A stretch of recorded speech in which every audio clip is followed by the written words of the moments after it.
Hello and welcome back to Microsoft's Flight Simulator for part 2 of my review of the JustFlight and DC Designs F-15 C, D, E and I. If you have not seen part 1, please make sure you do go check that out, because in part 1 we went over the specifications that you need for this aircraft. So what kind of system specifications, what comes with the aircraft, so what do you get in the pack. We took a look at the price of it, obviously. We also took a look at the F-15E in a little bit more detail. So we went through the sort of the cockpit here and had a look at what was on there, because the F-15E and the F-15C have different cockpits. We took a look at the texturing, we took a look at the modelling, saw any little glitches that I might have found, and just had a general idea of what this aircraft is and what the pack brings. Now all of that is great, but in this particular video we are going to do the part that most people generally wait for, and that's going to be the actual flying. I've dedicated an entire video, or most of a video here, to the physics. So we're going to be starting up the F-15C, and I'm going to be talking a little bit about the differences here from the E, and we'll be taking it off, getting it to a runway, taking it off, giving it a good fly around, and then bringing it in, most likely for a landing. So make sure you stay tuned for that. And as I said, if you have not seen part 1, where I go over a whole bunch of other things, make sure you see that so that you can get a complete first impressions and review from myself. So without further ado, let's get started.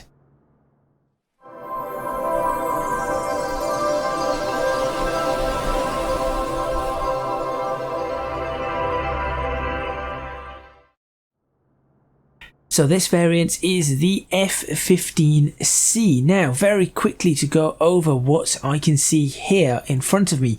We have the multifunction display here, as opposed to here.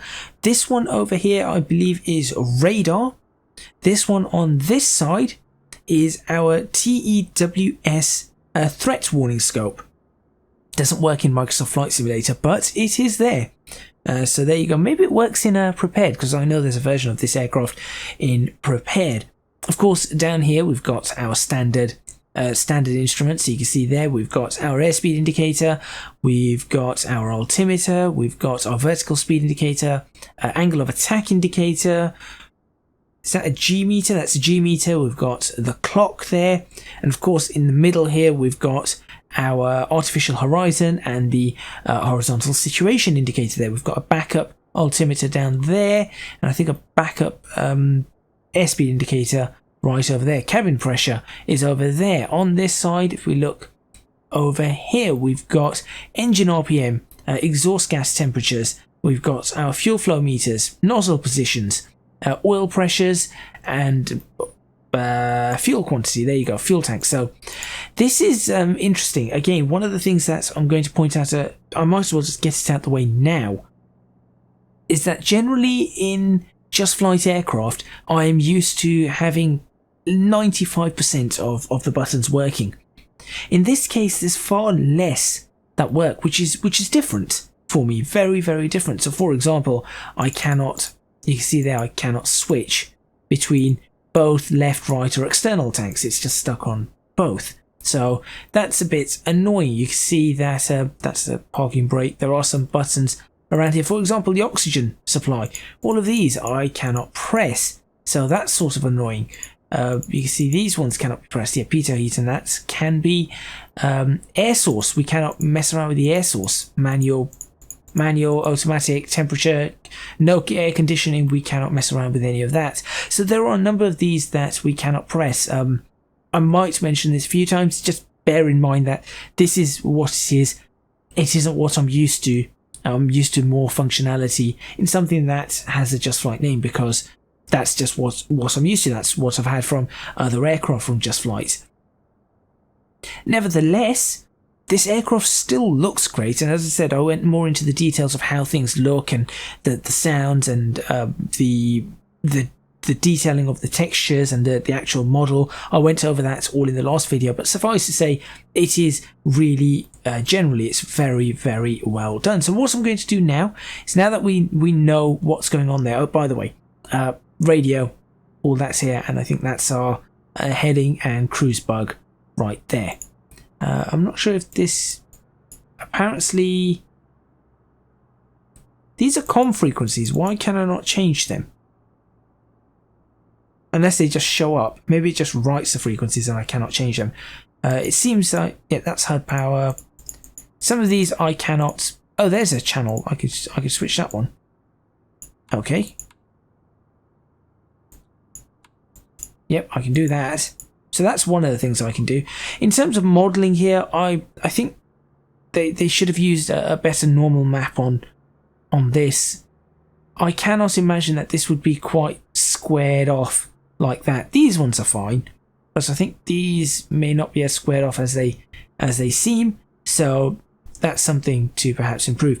Let's get started. I went over all of these in the last video, and they are exactly the same, I believe, on both the both aircraft, the F-15C, well, the D, the E, and the I. So how do we get this aircraft started? Well, I can go through the checklists once again. There we go. So we can do that. Before start, canopy open, check. Landing gear down, confirmed. Parking brake on, check.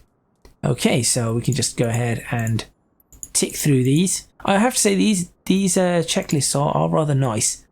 I do like them. I think I still like the JustFlight ones that they have in X-Plane. I think they just look nicer, but these are just a little bit more functional, I think. So battery on. Now it's a matter of me finding all of this again. Battery is on this side. This is only the second time I'm attempting to start this aircraft. So I'm just trying to remember. No, electronics were on this side. So here we go. It will be here somewhere. Engine start, avionics. There we go. Battery. Battery on. Avionics on. HUD power switch on. So that brings that up. That looks a bit different on this aircraft. Strobe light on. Again, one of those that I cannot adjust. So that's it. Oh, that's the strobe lights. Anti-collision. Beacon lights. Fuel valve switches open. Fuel valves on this side. This is fuel. There we go. Perfect. Inlet ram switches closed. Those ones are both off. There we so sorry, they need to be on. So switch them both on. Throttle is closed, and let's start the ignition. Very easy aircraft to start in this. So there you go. It's going to get loud, so I'm actually going to close the cockpit now. It does get very loud very quickly. And I'm waiting for N2 to be 30% and higher. You know what? I'll let you listen to this. It's loud.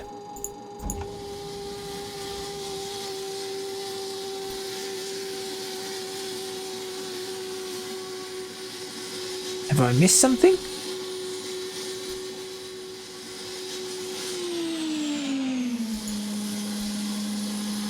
Nope, there it goes. It's booting up. It's going. Very loud. Let's start the next engine.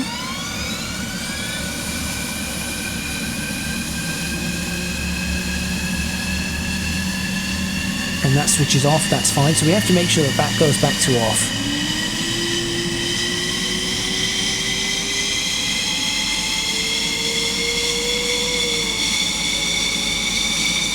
I'm not sure what just happened. I don't know what's going on with the fuel flow there.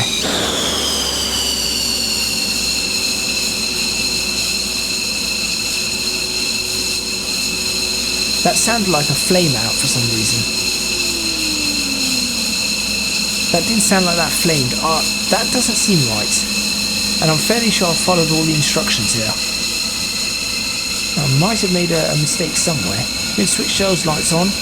Formation lights are the slime lights. We do not need them.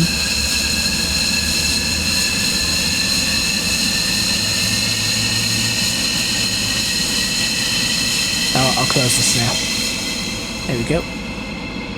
Should we take a look outside. So these are how we do our covers and everything, so we're not going to worry about that. Let's take a look outside.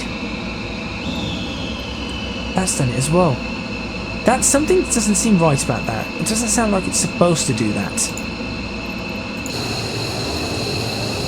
And that's what the aircraft looks like outside. There's a few little glitches with the glass, as you can see, that maybe need to be addressed from the back anyway. I don't know if it's to do with this the effect here. I think it might have to do with that, with the exhaust effects. Although it looks like the exhaust effects shouldn't be having any effects on it at this particular point. But anyway, that's the aircraft and how it looks. So let's get ourselves back inside. And I guess it's going to be time to take off. So we're going to be flying a lot of this inside the cockpit, of course. So let's look for taxi, obtain taxi clearance. Let's say we've got that. Parking brake off and max turn speed 10 knots. Parking brake is off, and let's get ourselves underway. Let's give it a little bit of throttle. Yeah, I know there's a person there, but I don't know why he's there. Where's the runway? There. No. You stay.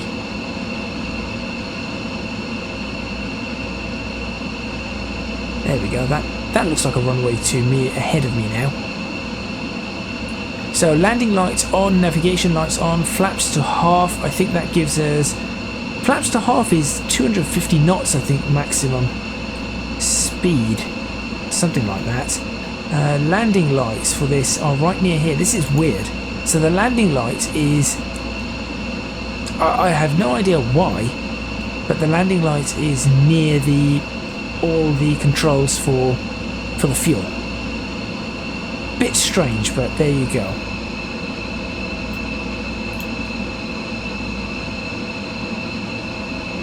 I'm going to pop down the runway and let's see what we have. So you can see here that the radar is actually showing us our squawk code, our nav frequencies, standby frequencies, ADF. So yeah.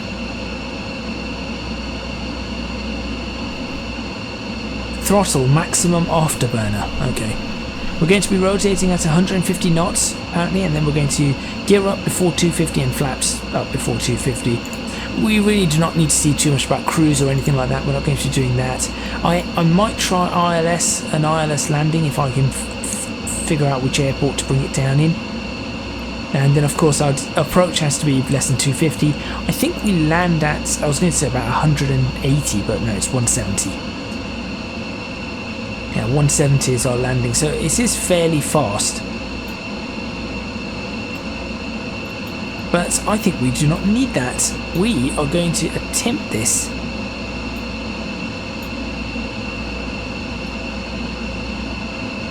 There we go.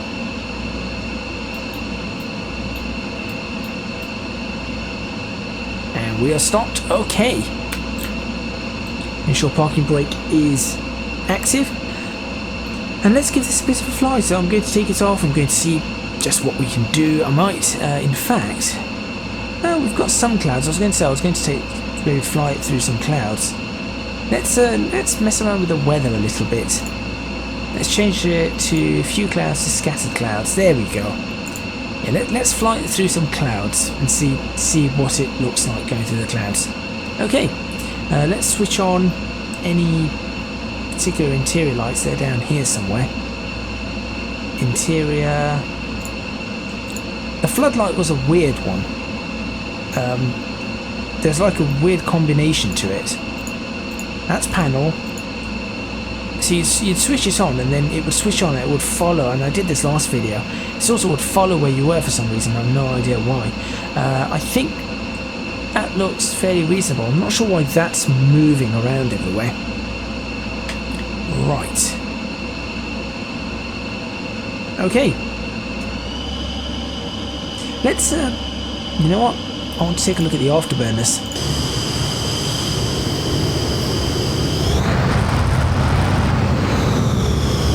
Okay, that's interesting.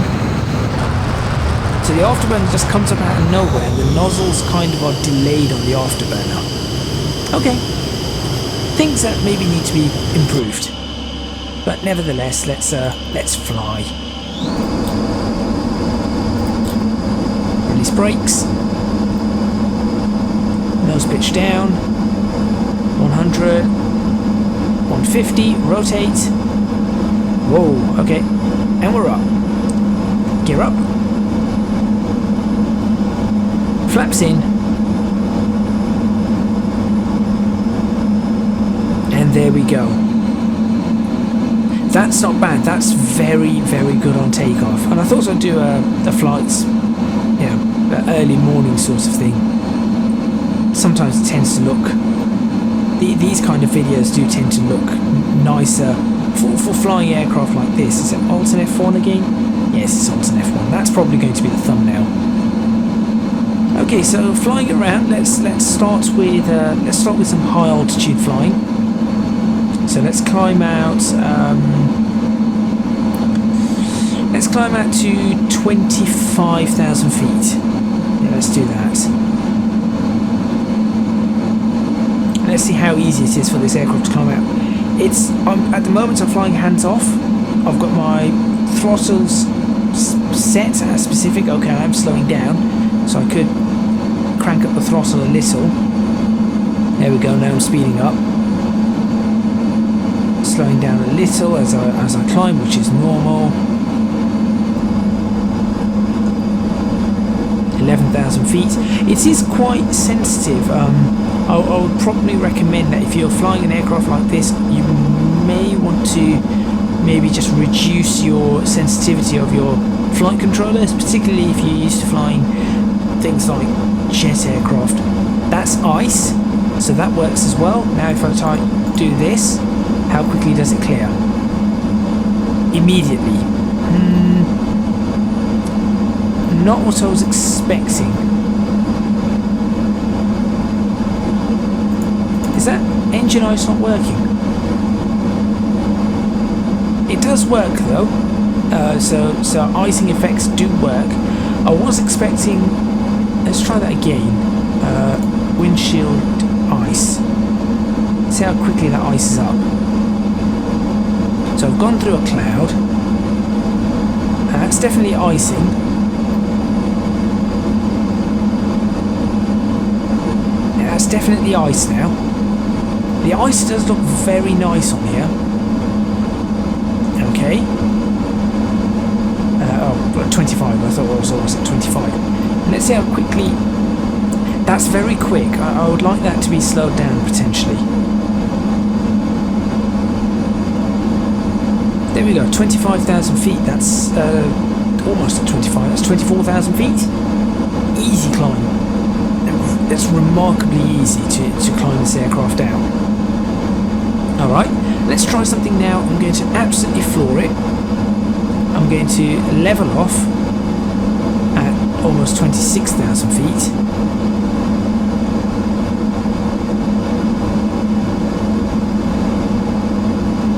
Let's try and level off properly. There we go. Okay. And now I'm going to pull up and let's see if we can do something like a 60-degree climb. So here we go. Slightly juddery. 45, 50, 55, 60 degrees. Let's see if we can go any higher. 70 degrees. 70. We're almost stalling, but we're at 40,000 feet. And push nose down. Go on. Nose down. Nose doesn't want to go down. That's interesting. Okay, so once you go up, it seems to not be happy bringing the nose back down.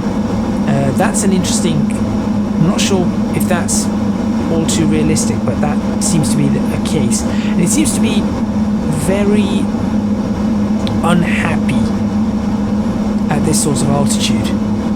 And I'm at maximum thrust and it's really struggling pick up speed up here. Like really struggling to pick up speed. That's fine. Let's imagine we were flying in formation and we were going to brake and spiral down left. So let's try something like that. So I'm going to brake left and spiral.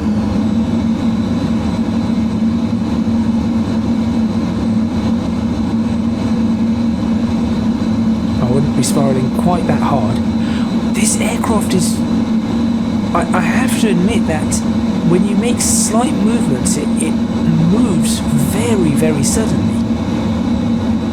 Like that's a lot more sudden than I would like. So what I'm going to do right now on camera, just to show you, is I'm going to pause this, and whilst pause, I'm going to go to controls. I'm going to go to this, and I'm going to go to sensitivity. Now you can see those are my sensitivity settings currently. So what I'm going to try and do is I'm going to try and flatten these. No, that's 0. Apparently I cannot. So I've never really played around with this, but I'd rather it doesn't do that. I want a more linear... Yeah, I want more linearity there. I am going to add some dead zone on in the middle because that was quite bad. So I'll do that, and then that's fine. That's fine. I'm just trying to figure out why this is the way it is. See, so that's something to bear in mind. You want that to be linear if you can.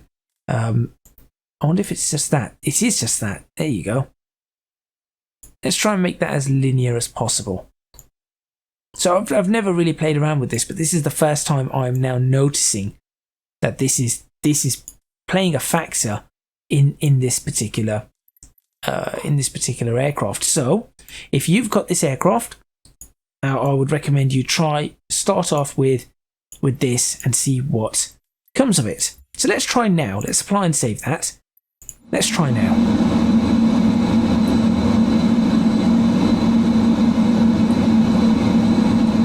That's better. That does feel quite a lot better.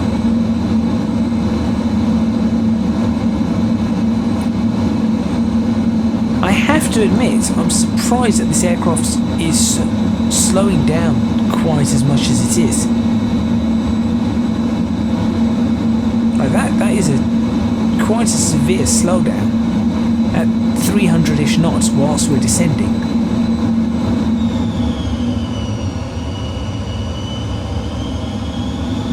I'll probably want to be doing about 450 generally in flight. Let's just do a straight out descent. Let's see what happens. There's the increase. So it looks like the drag of the aircraft. Yeah, there's quite a drag on the aircraft as you're flying it, which does replicate quite well into the speed, into the clouds we go. Now, very important here not to get yourself confused. Keep an eye on your instruments as we're going through the clouds. That is vital.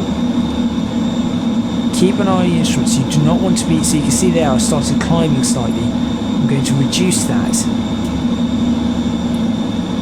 I want to be bringing myself into a descent still. And you really want to be focusing, because it's very easy here. You can see it could be that I'm flying straight. It could very well look like I'm flying straight, but I'm not, because it's just clouds. You cannot see. You can see a little poke there, and then that would tell you that yes, you are not flying straight. But let's continue downwards. Let's do a sharp descent. We've got the altitude here. Pitch down. Speed increases nicely. I have tried this out with the sound barrier and everything, and you do hear the sound barrier. I'm not too sure what to make of this tint though. I'll admit that the tint on it is not not ideal. Right, swing it around. We're over the ocean at the moment. That's about 4,000 feet. Should we... Oh, slight judder. Not sure what that was caused by. Should dip below the ocean, below the cloud level. Take a look at the ocean a little bit, without, you know, crashing into it. So I think at the moment we're off the coast of Norfolk, I believe. But we're going to be heading back in over the UK in a moment, and just really getting a good feel for this aircraft and how it performs. It performs all right. What I'm noticing is it does perform okay. It's nothing massively spectacular. That's weird. This view is weird for some reason.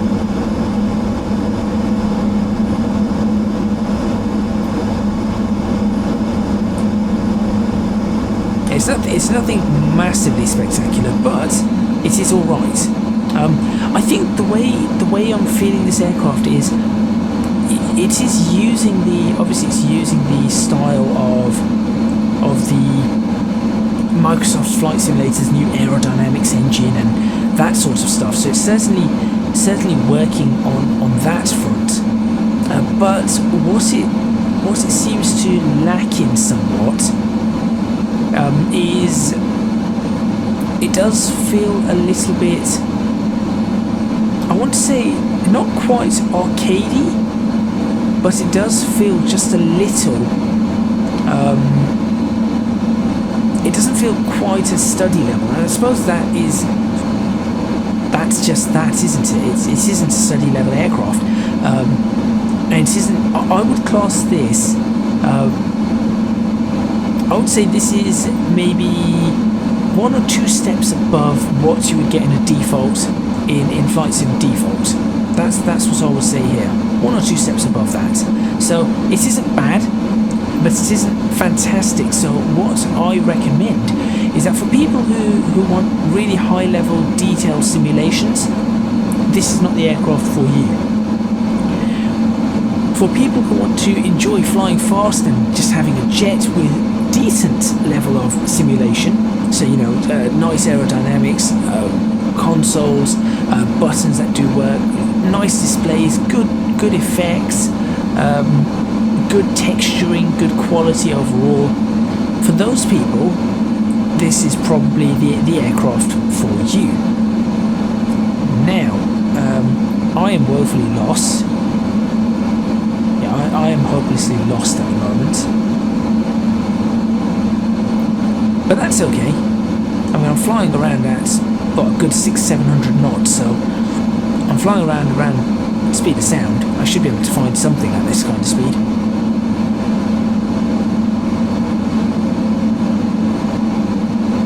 But yes, I think that is what I see of this particular aircraft.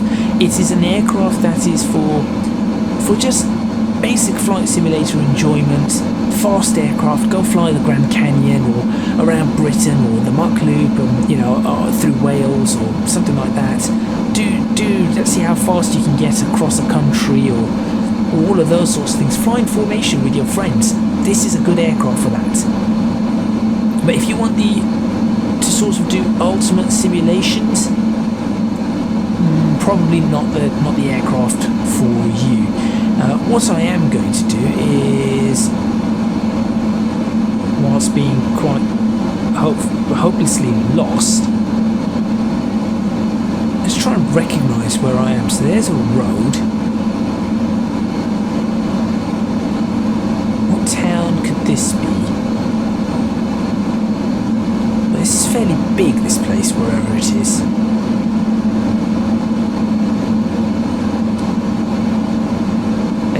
This is very big. Okay. There's some water here. Quite a lot of water, actually. sure what that could be related to, and then we're heading back out towards what seems to be water. Okay, that's fine. Gives me a good chance again to fly the aircraft. Look, just pull a high G maneuver here. Don't forget to breathe. Make sure you're always breathing properly. It does fly decently well. I will say that it does fly decently well. I think that DC Designs have done a good job. I'm just trying to find a place now. Okay, so that's water again. So where exactly could I be? Cambridgeshire? Swing around. Let's head back in. If you've picked this aircraft up, and if you haven't, link is in the description if you do want to. If you picked this aircraft up, do leave a comment letting me know what you think of the aircraft, and do you agree with my analysis of it? That it's just a good aircraft, but I think it's not quite at the full simulation quality. Do you think I can land there? That runway looks a little too short. Old RAF runway, or old RAF base. The performance of this aircraft is really nice. It's very fast. It is quite agile, maybe not as agile as something like a T1 Hawk or anything like that, but this is pretty agile, and it does give you a fairly good feeling. So though I'm saying that this isn't the best of aircraft, I think that you could get, it does give you a good feeling. Right, what I'm going to do is I'm going to grab a map, figure out where on earth I am. Oh, I was right. Okay, that's fine. Am I actually heading towards where I want to be heading? Probably wanted to be heading up there, Cottesmore, wasn't it?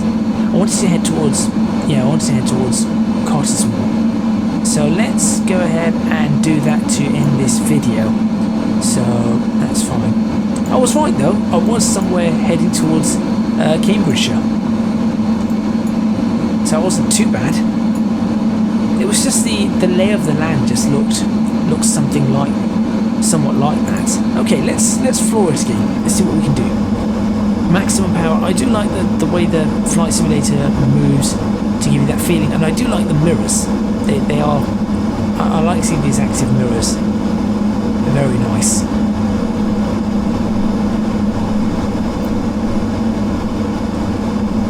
I do wish a few things that I wish there was maybe a clean variant of this that looks almost brand new. That would be nice to see. Check ILS for Cottesmore if there is one. I wonder if there is one. There might not be. We'll be there in a minute. Cottesmore ILS. Here we go.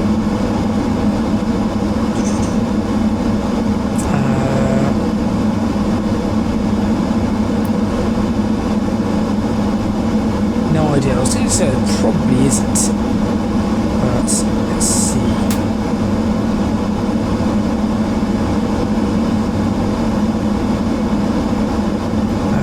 Nope, not that I can see. Alright, well, I guess we're going to do this the old-fashioned way. Good speed on this aircraft. Very much so on that. There's an airport there. Tell me we've just flown right past it. No, we haven't. We've still got some ways to go. Since we're halfway there. Let's keep ourselves in fairly low level flight. So let's see how this aircraft performs at low level, because obviously aircraft will perform differently at higher and lower levels. So at low level, let's see how this aircraft flies. So are people living there, and people living across here, and all the sheep, and all the cows, goats, deer, birds. Must be the Grand Union Canal of some sort. Perfectly straight canals. At low altitude, it does feel quite responsive. Yeah, it's actually very responsive at low altitude. I would say, if anything, it's a bit sluggish at high altitude, but at low altitude, it's good.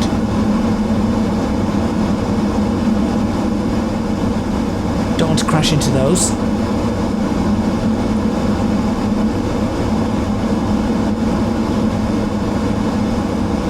Where on earth are we now? No idea. I should be looking for the A47, and that leads us towards Rutland. If we can find the A47, well, we might just intercept the A47 near Rutland, so there's that. Following A road here. Yeah, that's A road. That's the 47 though. Back to the map. That's weather. We're almost there. Yeah, we'll be there in a jiffy. Echo Golf X-Ray Juliet is the one we're looking for. That one there. Oh wait, or is it X-Ray Tango? Oh! No, I think it's X-Ray Juliet.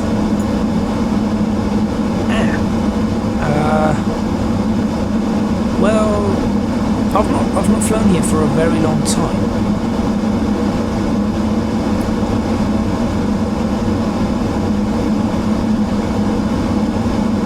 We'll find out, won't we? Echo Golf X-Ray Juliet, yeah, that's it. It's not X-Ray Tango. Okay, let's start slowing ourselves down. I can see the reservoir.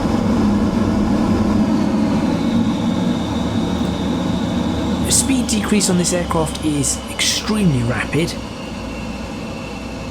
so that's pretty good. It does have a speed brake, which I have not actually mapped. So it does have a working speed brake, which is awesome.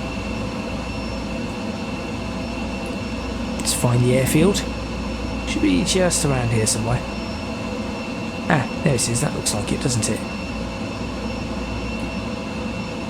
And you can see how quickly this sheds speed. It really does. I mean, that was down from what, 700, 800 knots?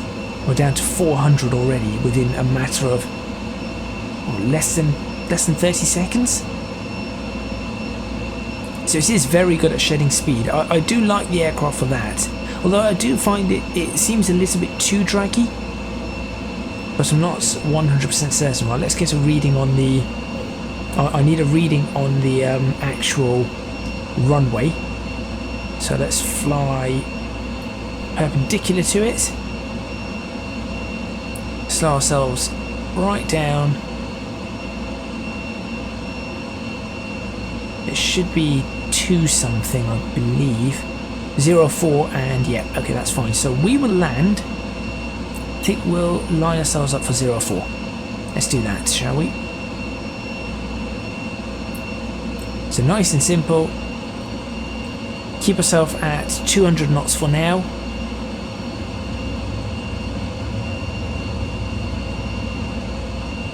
And we'll do a nice turn. No. Shut up. Oh, this is a bit draggy there. The flaps. So at low speed, it's not very helpful. Okay. Doesn't like low speeds. That's fine. That's completely fine. There we go. I think we should be roughly heading back on that. And we'll turn back in, and then we can just line ourselves up. You have to add in a little bit of power as you're coming around. So it really does catch, and I think that tone that you're hearing there is is warning me about low speed and being fairly low as well.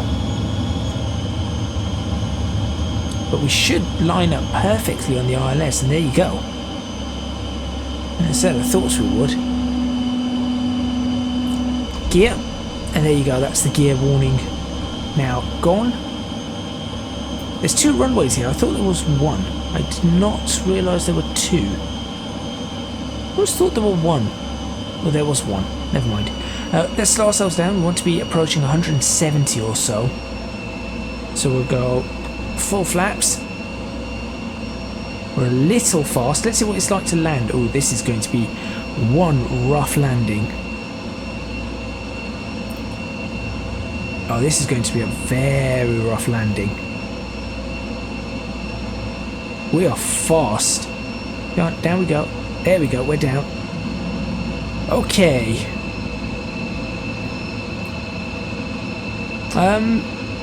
Landing was surprisingly easier than I thought it would be.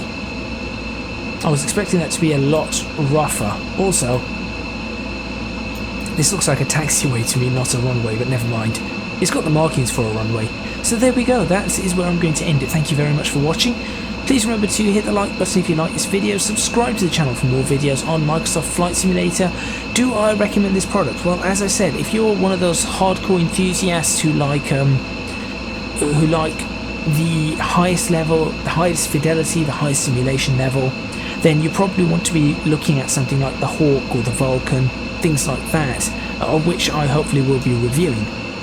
And of course for jetliners, PMDG's products, things along those lines.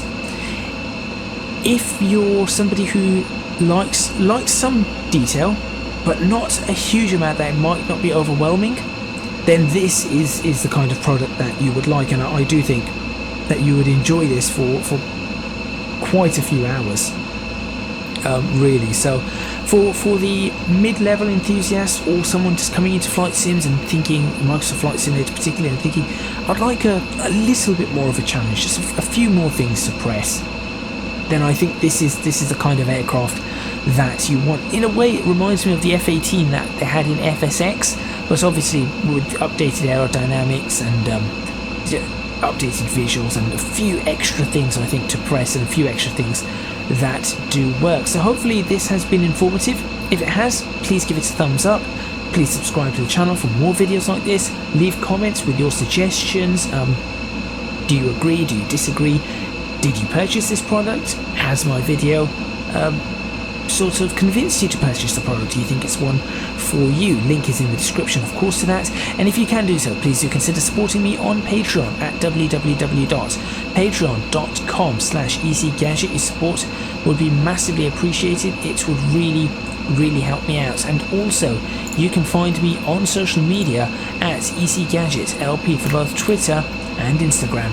That is all from me. Let's see if I can switch this all off, and I will see you next time in Microsoft's Flight Simulator.